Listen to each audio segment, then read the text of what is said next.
So it has come to this. Good men, torn from their kin, to rage and spill the blood of other men's foes. But we will not be forgotten.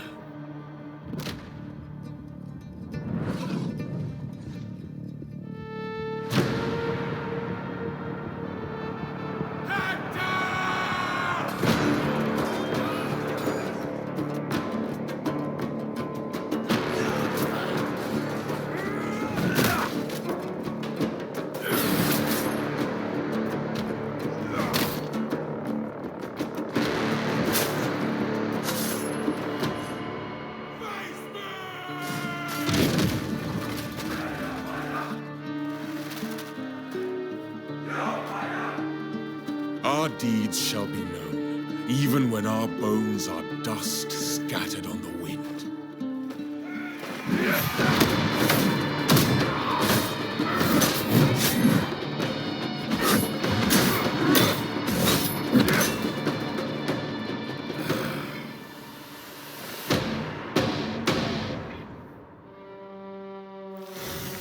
And our names will inspire the mighty to rise.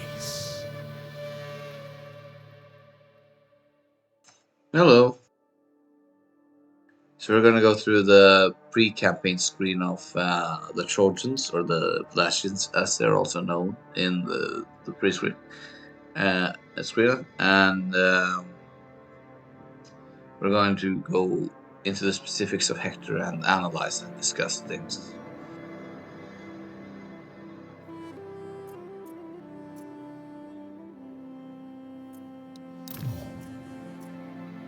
We're gonna read all this too. So what you normally, the main game that's Truth Behind the Myth is here. It's ringed out with orange, and so with some stuff is it. Experience the Iliad epic through the lenses of the truth behind the myth. Heroes charge into battle as single entities, inspired by their heroic feats. The gods of Olympus bestow passive support in battle and grant access to unique units. Mythic units are interpretations of legends, such as the Minotaur, mighty bandit king with a bull skull helmet. And then the mythos, it marketed itself with the mythological creatures, but you also get circle. We're gonna explain or go to mythological first, because that's what was marketed first, I suppose.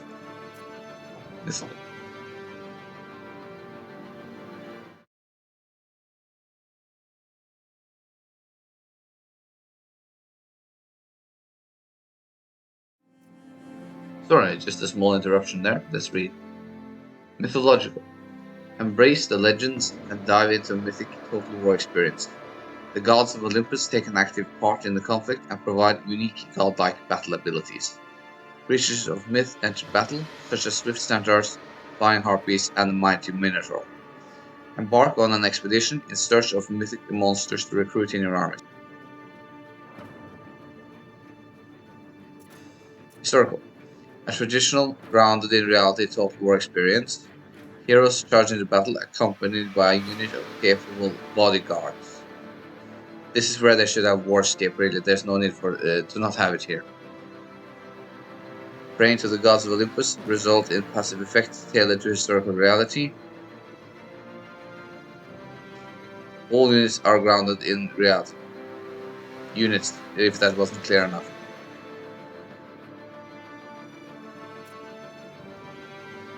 Yeah, so I'm going to go Truth Behind the Myth for quite a while still. Let's go. First, we'll be looking at the Trojans. Yeah.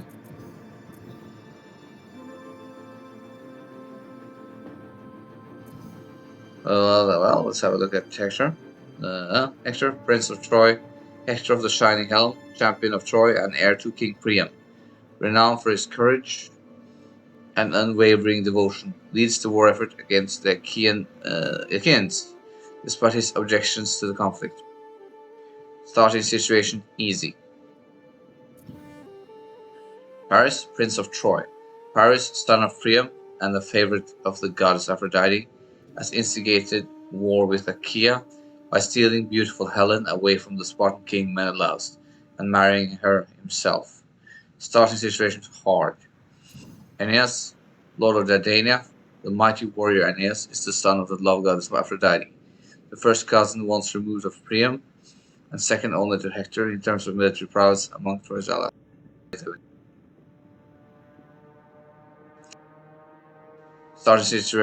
Starting situation normal. My psychosis makes me repeat these things because it's been stupid for like 2 years now.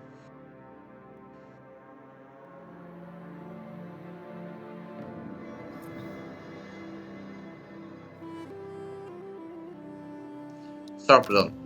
True to my promise. What the fuck happened there? Oh, sure. I hit the mouse button. Sarpedon, king of Lycia. Hailing from the land of Lycia. Sarpedon is renowned on both sides of the Aegean for his valor and mastery of war's brutality. He is said to be the son of the almighty Zeus himself.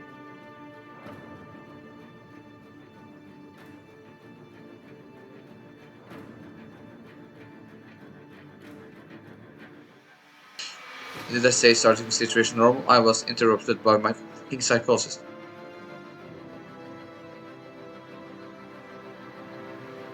Oh, tribe, biggest.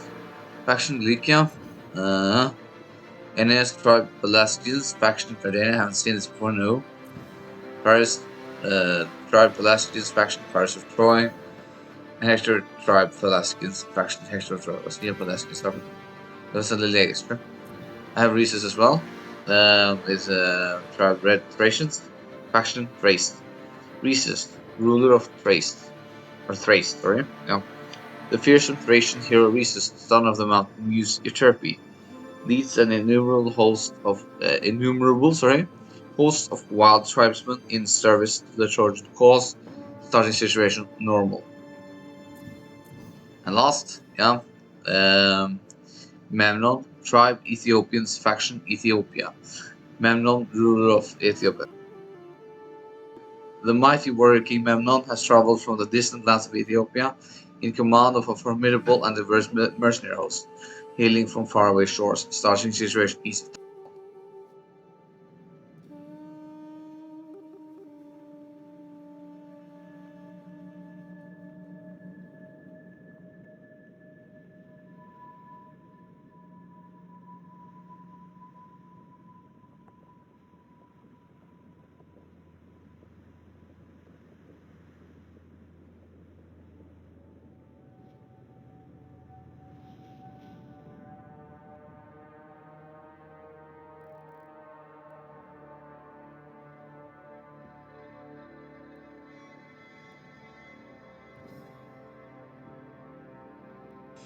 Just a little issue with the psychosis, nothing to worry about. Yeah, and now we're going to go into Hector. I'll finish this fight. So first thing you need to check is if you look at this campaign and battle. So campaign difficulty is easy, battle difficulty is easy. If you betray people in this game, you will get royally boned. If you play McKenna and Massini, you can't survive that because your garrisons are good. As Hector, your garrisons are good too, so maybe that will work. But it's hard to expand in this game without betraying people. And I guess you can wait those turns after the speeches, but you have to betray, I guess. And then we'll see. Anyway, let's have a look at this. So on easy campaign difficulty, let's say you'll gain happiness and army upkeep bonuses, and enemy armies may attack rashly when you outnumber them. And then the battle difficulty here, it says enemy forces have lower morale and combat stats, making them easier to defeat. We're not going to look on hard and hard veteran legendary. No, not now. We already had a look at it. We're not going to read it because it's stupid. Just the game is hard enough already. I can barely beat it. I've never actually finished the campaign, and it's just Menelaus didn't want a confederate, so I I don't know. I got swarmed by fucking champions of Troy. Like a full army of champions of Troy. What the fuck? And not even the Agamemnon's guard companions can beat them. That's even without them taking off their shields, which is then, well, you know, two-handed spear against two-handed axe. Like in Ancestors Legacy, that strategy game, the two-handed spear is good against two-handed axe. So how the frick do you beat them? They're really expensive too, like lots of gold and everything. But they're one slot that like to bring in 40, like it used to cost a lot of food to maintain extra armies, but now it doesn't. It's per town. But I don't want that stone town anymore because it's gonna increase my upkeep. No.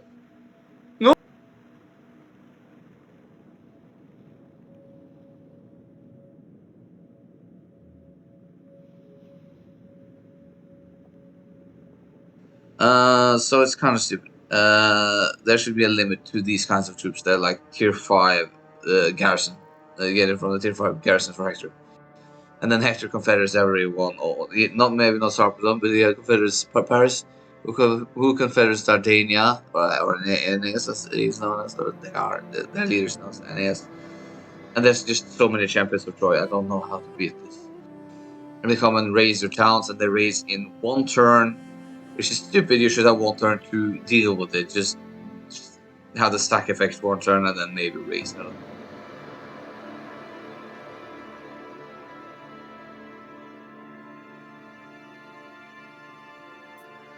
Okay, so let's have a look at normal. Enemy factions are not affected by significant penalties or bonuses and plan their moves with greater care. Oh, and they did crank up the battle difficulty to normal. You can have it easy like this. Which is where is it? Enemy forces have lower morale from combat stats, making it easier to defeat. Normal. Enemy forces receive no penalties, offering a reasonable level of challenge.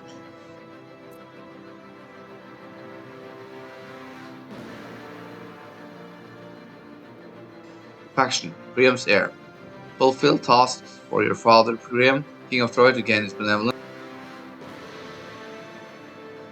Gain maximum benevolence before your brother to confederate him and the city of Troy. Do not let Troy fall to her enemies. Do you actually lose if Troy falls? Like, as the Hector, you're pretty far away. As Paris, you can defend it. As Dardania, you can defend it. But Troy has a really, really good garrison. They're like elite units, and then they have an army inside, and they never move up. So I guess it could work. Never finished as I've said. I've gone like turn 75 on Hector, and then I got fucking swarmed. So sorry about the fucking. But the Greeks actually come against, or the Danes as they're known as, against the Danes. You know, there's a difference, but no, I'm not gonna explain it now. No, they come and they come in waves. You know, sometimes it's Mycenae, sometimes it's Sparta, and it's just you actually have time to expand at the same time. Oh yeah, sure.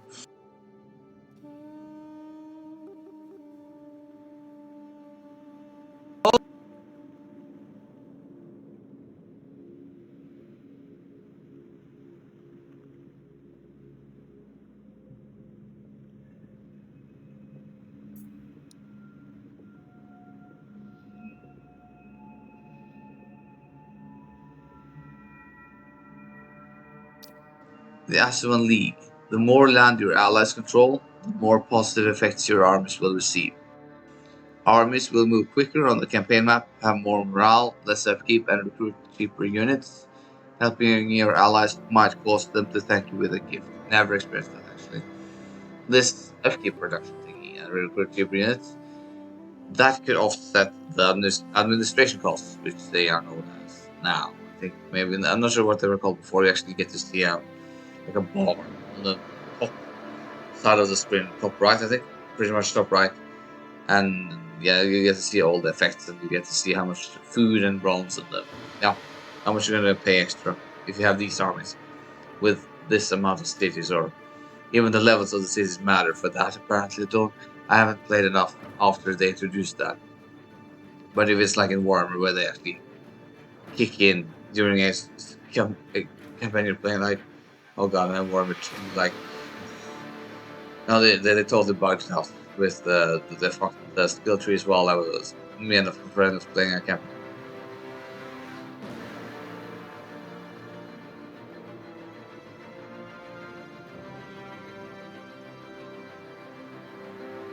Okay, armies. Recommended playstyle.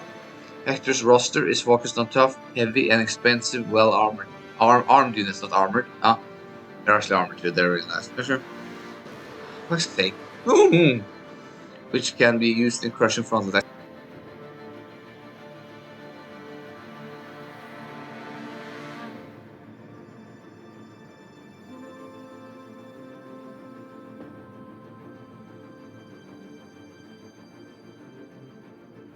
Sorry, lots of psychosis issues here.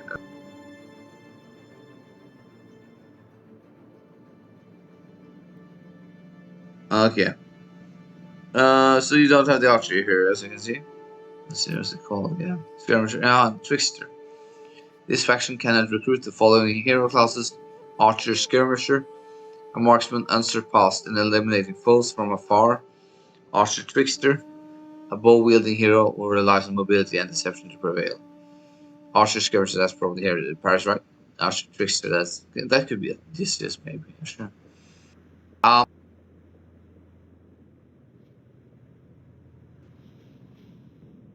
Okay, Defender, Protector. That's the guy with the bullet skull. I know that. Be aware of that. And Hector always starts with the Defender, Protector, the Elefina or whatever it's called. Could sometimes be an archer, maybe. As machine as you start with an archer against you. It varies, depends on the patch, or is it random? Not entirely sure. Anyway, let's see. Defender, Protector, an extremely hardy spearman capable of surviving any enemy onslaught.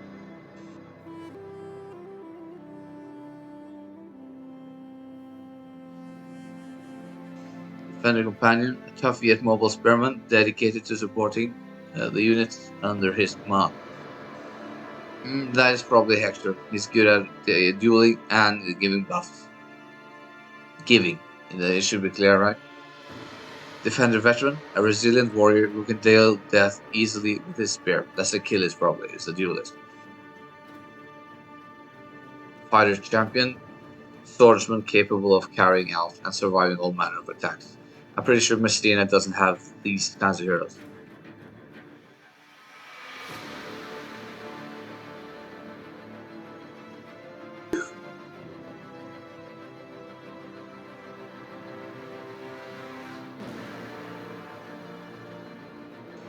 Fighter Ravager, a swordsman who excels at disrupting enemy unit formations.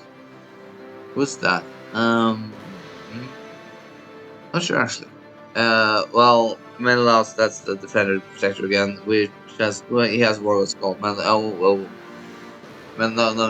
I remember there's one of these guys with the club. No. Anyway, Fighter Vanquisher, a swordsman who tends to ignore peril in order to deliver the killing blow.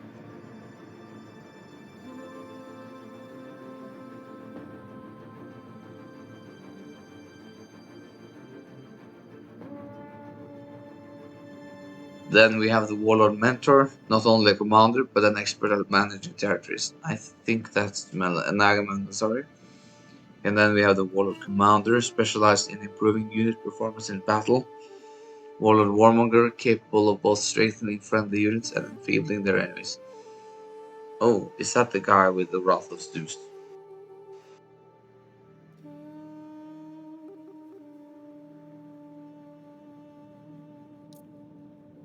Hero. Hector of the Shining Helm, Champion of Troy, and King Priam. I think we read this actually. Let's read it again. Has already made a name for himself at the onset of the Trojan War as one of the finest warriors of his time. No, I don't think we read all this now. Okay. The prince was renowned for his courage and unwavering devotion,